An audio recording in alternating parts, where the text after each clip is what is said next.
नमस्कार, आप देख रहे हैं जोहार झारखंड। आपके साथ मैं हूं शिप्रा झा।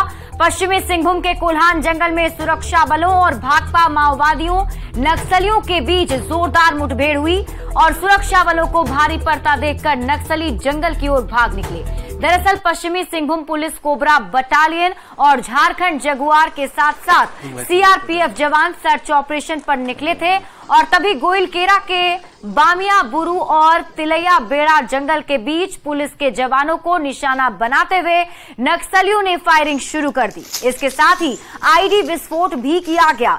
सुरक्षा बलों ने जवाबी फायरिंग की और आखिरकार सुरक्षा बलों को भारी पड़ता देखकर नक्सली अपनी जान बचाकर जंगल की ओर भाग निकले।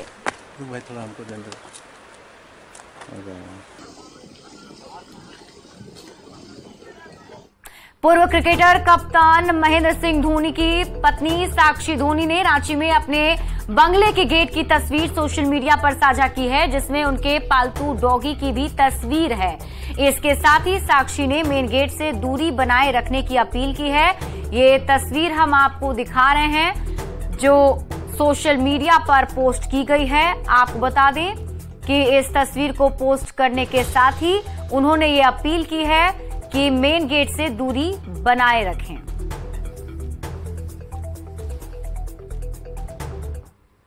खूंटी में 48 करोड़ की लागत से बनने वाले एकलव्य विद्यालय का केंद्रीय मंत्री अर्जुन मुंडा ने शिलान्यास किया है और इस दौरान सभा को संबोधित करते हुए केंद्रीय मंत्री ने कहा कि इस विद्यालय का निर्माण कोई स्कीम नहीं बल्कि ये व्यक्तित्व निर्माण का आंदोलन है। इसके जरिए पूरे देश में 740 विद्यालय का निर्माण कराया जाना है।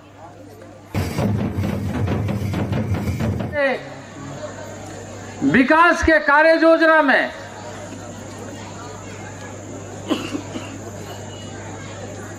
एक स्कीम के माध्यम से नहीं बल्कि एक व्यक्तित्व निर्माण के दृष्टि से एक आंदोलन का रूप ले रहा है, जिस कड़ी में आज गमरिया में उस एकलव्य मॉडल रेसिडेंशियल स्कूल का शिलान्यास हो रहा है। 740 स्कूल बनाने का बीड़ा और 30,000 करोड़ खर्च करने का लक्ष्य लेकर यह कार्यक्रम शुरू हुआ। यह भी 38 से 48 करोड़ रुपया इसकी खर्च आएगी। और धनबाद में बीबीएमकेयू के कुलपति को राज्यपाल ने पदमुक्त कर दिया है। कुलपति के हटाए जाने पर आजसू छात्र संगठन में खुशियां मनाई हैं। दरअसल बीबीएमकेयू के वीसी पर भ्रष्टाचार के आरोप लगे थे। कुलपति पर प्रशासनिक और वित्तीय अनियमितता बरतने की कई गंभीर शिकायत की पुष्टि हुई थी। जांच के बाद वीसी पर कार्रवाई की गई है। बनाया गया था और वीसी का भी मांग हम लोग आज सत्संग किया था। बहुत लंबा समय से हम लोग अस्थायी यहाँ पे वीसी नहीं था, कुलपति नहीं था, तो हम लोग उसका भी मांग किए थे और हम लोग कुलपति मिला था। हम लोग को लगा कि ये व्यक्ति आएंगे तो काम करेंगे, लेकिन जैसे ही आए ये पूरा अपना कदाचार में लग गए और अपना पूरा का मतलब लूट खसोट में रख के और विश्वविद्यालय को चारागाह बनाने में लगे। गिरिडीह के डीएसी दफ्तर के क्लर्क मिथिलेश गौतम को एसीबी ने 20,000 रुपए घूस लेते हुए रंगे हाथ गिरफ्तार कर लिया है। रिटायर्ड टीचर अजय सिंह से क्लर्क ने अंतिम वेतन भुगतान प्रमाण पत्र के लिए घूस मांगी थी। अजय सिंह नवासेर के उत्क्रमित मध्य विद्यालय से रिटायर हुए थे। क्लर्क की घूस मांगने की शिकायत उन्होंने धनबाद में एसीबी से की थी। एसीबी ने जाल बिछाया और क्लर्क ने जैसे ही घूस की रकम ली वैसे ही उसे गिरफ्तार कर लिया गया। गिरफ्तार घूसखोर क्लर्क को गिरिडीह से धनबाद के एसीबी दफ्तर ले जाया गया। कार्यालय के कर्मी मिथिलेश कुमार गौतम के द्वारा जो है इनसे 20,000 रिश्वत की मांग की जा रही थी, जिसका सत्यापन एसीबी के द्वारा किया गया और आज एसीबी टीम के द्वारा छापामारी किया गया और उनके इससे ड्रॉर से 20,000 रुपया बरामद किया गया है। गिरिडीह जिला शिक्षा अधीक्षक के कार्यालय से। खबर धनबाद से है, जहां करोड़ों रुपए की लागत से अस्पताल बिल्डिंग बनकर तैयार है पर यहां गरीबों का इलाज नहीं हो पा रहा है। इसकी वजह है डॉक्टर और हेल्थ स्टाफ की कमी। प्राथमिक स्वास्थ्य केंद्र की ये बिल्डिंग बनी है महुदा के छत्रुटाण पंचायत में, जो संसाधनों के अभाव में सफेद हाथी साबित हो रहा है। हॉस्पिटल महुदा में होता है। ये अस्पताल कब बना था? लगभग 2-3 साल हो गया। 3 साल हो गया। अस्पताल में अस्पताल जैसा कोई सुविधा मिलता है? सुविधा कुछ भी नहीं सर, यहाँ कुछ हॉस्पिटल तो इतना बड़ा बना है ना, पानी का व्यवस्था है सर, ना यहाँ दवा कोई चीज का यहाँ सुविधा नहीं। डॉक्टर है कि नहीं? डॉक्टर कभी कभी आते हैं, कभी कभी नहीं भी आते हैं। झारखंड सरकार स्वास्थ्य विभाग दावा करती है कि हम अंतिम व्यक्ति तक गरीबों को मुफ्त इलाज देंगे और इसके लिए करोड़ों रुपये की लागत से अस्पताल भवन बनाया गया है जो चमचमाती जरूर है लेकिन इलाज कहीं नजर नहीं आता है। अस्पताल चमक रहा है, भवन बड़े बड़े दिख रहे हैं, बड़े चार दीवारी दिख रहे हैं, लेकिन जिस उद्देश्य से अस्पताल को बनाया गया वह उद्देश्य कहीं भी पूरा होता हुआ नहीं दिख रहा है। स्वास्थ्य मंत्री सरकार सभी यह कहते हैं कि हम गरीब व्यक्ति तक, अंतिम व्यक्ति तक सरकारी योजनाओं का लाभ पहुंचाएंगे, उन्हें सस्ते दर पर इलाज मुहैया कराएंगे। तभी संभव है जब ऐसे लोगों की ड्यूटी ईमानदारी से हो और अगर जो नहीं कर रहे हैं उन पर कार्रवाई होनी चाहिए। संजय गुप्ता, न्यूज़ 18, धनबाद। हजारीबाग में हाथियों के झुंड का आवागमन और उत्पात लगातार जारी है। ताजा मामला कवालू गांव का है जहां हाथियों के झुंड ने तबाही मचाकर रखा है। हाथी फसलों के अलावे घरों को भी ध्वस्त कर रहे हैं। ग्रामीणों ने बताया कि हाथियों के तबाही को लेकर वन विभाग को भी सूचना दी गई है, लेकिन वन विभाग के लोग हाथियों को रोकने में असफल हैं। यहाँ पे पानी फैक्ट्री है जिसको हम लोग झमड़वा टाड़ा बोलते हैं। यहाँ नीरा जल है हम लोगों का। रात में हाथी लगभग 11 बजे के आसपास पूरा उत्पात मचाया जिसमें हमारा कम से कम 50,000 के आसपास का डैमेज दिया है। अभी हाथी जस्ट यहाँ से थोड़ा सा पीछे राइस मिल के पीछे में जगह है, नदी के ऊपर हेड गड़ा हुआ, वहीं पे बैठी है। क्या फिर से हाथी की रात में फिर आने की? जी हाँ एकदम संभावना है। शाम को फिर से हाथी वहाँ से चढ़ेंगे ऊपर, लेकिन हम लोग इस बार पूरे मुस्तैद हैं। पूरे हमारी ग्रामीण सब लोग बैठ के बैठक किए हैं। मेदिनीनगर में माइन संचालक के खिलाफ ग्रामीणों ने डीसी दफ्तर का घेराव किया है, साथ ही कड़ी कार्रवाई की मांग की है। नौडीहा बाजार के झरहा गांव में कल ग्रामीण और क्रशर संचालकों के बीच झड़प हुई थी। ग्रामीण हाईवा पर रोक लगाने की मांग को लेकर प्रदर्शन कर रहे थे, तभी ग्रामीण और क्रशर संचालक के बीच नोकझोंक हो गई। इस दौरान क्रशर संचालक प्रदीप सिंह पिस्टल निकालकर हवाई फायरिंग करने लगे। इसके खिलाफ उग्र ग्रामीण डीसी दफ्तर पहुंचे और उग्र प्रदर्शन किया। इस पर और अधिक जानकारी दे रहे हैं न्यूज़ 18 संवाददाता नीलकमल।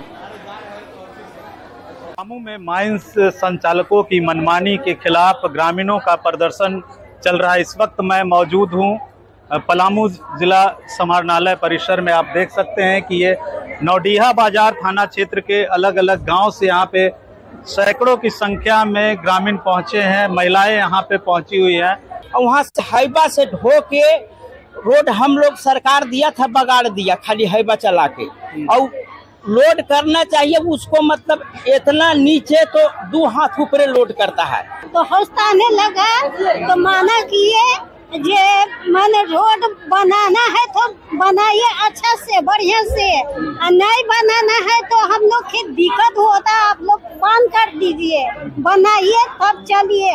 लोग अपना जमीन में सार्वजनिक रोड अपना जाने आने खातिर रोड बनाया गया था। हाईवा चलने के लिए वो रोड नहीं है, सर्वे वाला रोड नहीं है। इस चलते हम लोग को मांग है कि उस रोड में नहीं हाईवा चलना चाहिए। ये ग्रामीण आक्रोशित है और उपायुक्त से ये मांग कर रहे हैं कि पूरे मामले की गंभीरता से जांच हो और दोषियों पर कार्रवाई हो। नीलकमल, न्यूज़ 18, पलामू। रामगढ़ में डीसी के निर्देश पर जिला आपूर्ति विभाग आयोग और सुविधा संपन्न कार्ड धारियों के विरुद्ध एक्शन में है। 6 लोग के विरुद्ध जुर्माना और कार्ड निरस्त करने की कार्रवाई शुरू की गई है। डीसी ने कहा है कि अयोग्य कार्डधारी जल्द से जल्द अपना राशन कार्ड सरेंडर कर दें, नहीं तो जिला प्रशासन उनके विरुद्ध 12% ब्याज के साथ जुर्माना वसूलने की कार्रवाई करेगा। इस पर और अधिक जानकारी दे रहे हैं न्यूज़ 18 संवाददाता जावेद खान। खाद्य और आपूर्ति विभाग रामगढ़ जिले में घर घर जाकर अयोग्य राशन कार्डधारियों की पहचान कर रही है। ऐसे में अयोग्य जो कार्डधारी है उनके खिलाफ जो है सख्त कार्रवाई की जा रही है। पहले चरण में कुल 15 अयोग्य कार्डधारियों की पहचान की गई है, जिनमें से 6 कार्डधारियों के विरुद्ध जो है यहाँ पर जुर्माना लगाया गया है। रामगढ़ जिला प्रशासन जो सुविधा संपन्न लोग हैं उनके कार्ड को निरस्त कर इस पर जुर्माना लगा रही, कैसे देखते हैं आप? सही बात है, अच्छा कर रही है। जी देखिए, क्या नाम आपका है? मनेसर महतो। बताइए आपका क्या नाम है? भुवनेश्वर ठाकुर। क्या आपका मानना है इस पर? इस पर मानना है, मान लीजिए जिसको उसको मिल रहा है तो उसी को मिलेगा। हाँ, और जब हम गरीब हैं, हमको नहीं मिल रहा है, उसको 50 एकड़ जमीन है और हमारा 50 डिसमिल भी नहीं है। यहाँ पर डीसी ने चंदन कुमार ने कहा कि ऐसे लोगों को चिन्हित किया जा रहा है और जो लोग सुविधा संपन्न है वे अपना कार्ड को तत्काल सरेंडर कर दें, नहीं तो उनके विरुद्ध जुर्माने की राशि वसूली जाएगी। यानी 12% के दर से जब से वे राशन उठा रहे हैं उस पर उन्हें सूद के साथ यहाँ पर जुर्माना लगाया जाएगा। ऐसे में जो अयोग्य कार्डधारी हैं उन्हें कार्ड को सरेंडर करने की जरूरत है। जावेद खान, न्यूज़ 18, रामगढ़। जमशेदपुर में दुर्गा पूजा की भव्य तैयारी चल रही है। सिद्धगोड़ा में दुर्गा पूजा कमेटी की ओर से महाराष्ट्र के छत्रपति शिवाजी महाराज के किले के स्वरूप का पंडाल बनाया जा रहा है। इसका जायजा लिया हमारे संवाददाता प्रभंजन कुमार ने। जमशेदपुर में इस बार दुर्गा पूजा की धूम है और एक से एक बढ़कर यहाँ पर पंडाल भी बनाए जा रहे हैं। हमारे पीछे में आप देख सकते हैं कि यह जमशेदपुर का न्यू सिद्धगोड़ा शिव दुर्गा पूजा कमेटी है और देख सकते हैं कि किस तरह यहाँ पर भव्य पंडाल बनाए जा रहे हैं। पूरी तरह यह जो आकर्षण का केंद्र यहाँ का इस बार पंडाल रहेगा। यहाँ पर कई तरह के मेले के आयोजन किए जाते हैं। विद्युत सज्जा भी यहाँ पर कुछ आकर्षण तरीके से यहाँ पर सजाया जा रहा है। आप देख सकते हैं कि जो कारीगर है वो बंगाल के कारीगर हैं और कारीगर वो अपनी काम को तेज़ी ला रहे हैं और यह अंतिम रूप देने का प्रयास कर रहे हैं पंडाल का।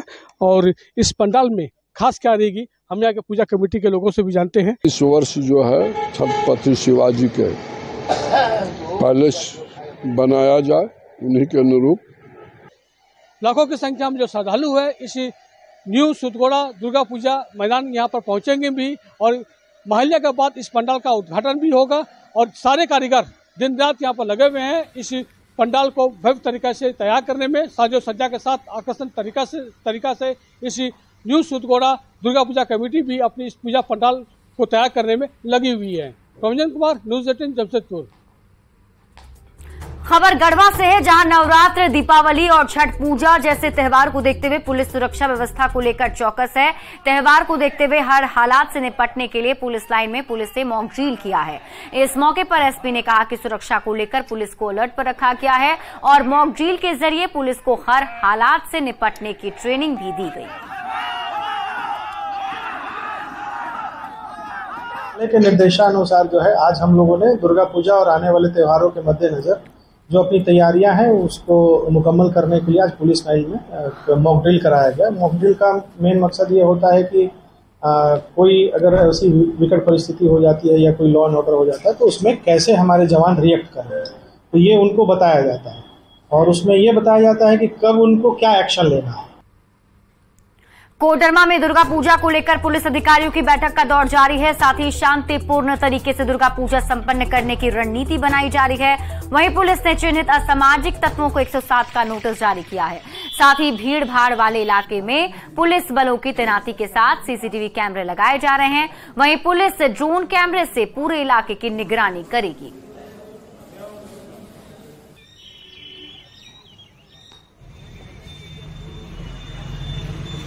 पूजा पे भी हम लोग बात किए हैं, तो इसमें सभी थाना प्रभारी को निर्देशित किया गया है कि वो पीस कमेटी की मीटिंग कर ले और जो असामाजिक तत्व हैं उनके विरुद्ध 107 की कार्रवाई करें।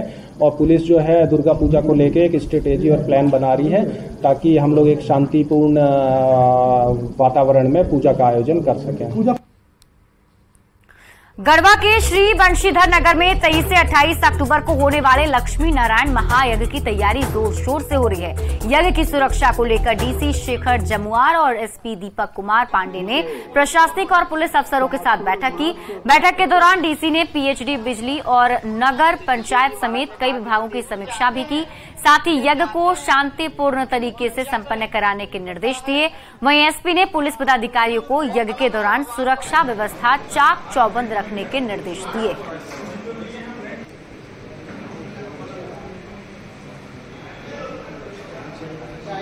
शासन की टीम और प्लस इनके जो आयोजन समिति के मेंबर्स हैं उनके साथ में बैठक की गई है और सुरक्षा को देखते हुए हम लोगों ने कुछ असेसमेंट किया है, उसके अकॉर्डिंगली फोर्स का रिक्वायरमेंट हम लोगों ने भेजा है और बाकी कुछ और रिक्वायरमेंट्स हैं जिसका एनालिसिस करके और आने वाले दिनों में जो है हम लोग उसको पूरा करेंगे। रांची में होने वाले Jharkhand Asian women's hockey championship की ट्रॉफी और मस्कट का अनावरण मुख्यमंत्री हेमंत सोरेन ने किया। इस मौके पर फेडरेशन ऑफ वर्ल्ड हॉकी के अध्यक्ष दत्तो तैयब एकराम, हॉकी इंडिया के अध्यक्ष डॉक्टर दिलीप तिर्की और एशियन हॉकी संघ के उपाध्यक्ष भोलानाथ सिंह भी मौजूद थे। इस चैंपियनशिप के मस्कट का नाम जूही रखा गया है, जिसकी शक्ल हाथी की है। मुख्यमंत्री हेमंत सोरेन ने कहा कि 27 अक्टूबर से 5 नवंबर तक होने वाली इस चैंपियनशिप से रांची में कई दूसरे इंटरनेशनल टूर्नामेंट के आयोजन का भी रास्ता खुलेगा। इस चैंपियनशिप के सफल आयोजन के लिए झारखंड सरकार ने 10 करोड़ रुपए खर्च किए हैं। झारखंड का ये positive message for promotion of sports बहुत दूर तक है और यही एक समझना है कि हमारी ये एशियन चैंपियंस ट्रॉफी जो है ये भी एक just a beginning of this journey and you will witness more and more competitions from other organizations here in Jharkhand, in Ranchi. आने वाला समय में देश में कोई भी टीम तैयार हो तो वो टीम निश्चित रूप से बिना झारखंड का पूरा ना हो, ऐसी तैयारी के साथ हम अपने खिलाड़ियों को तैयार करें। आपने हमें हौसला दिया और निश्चित रूप से हम लोग बहुत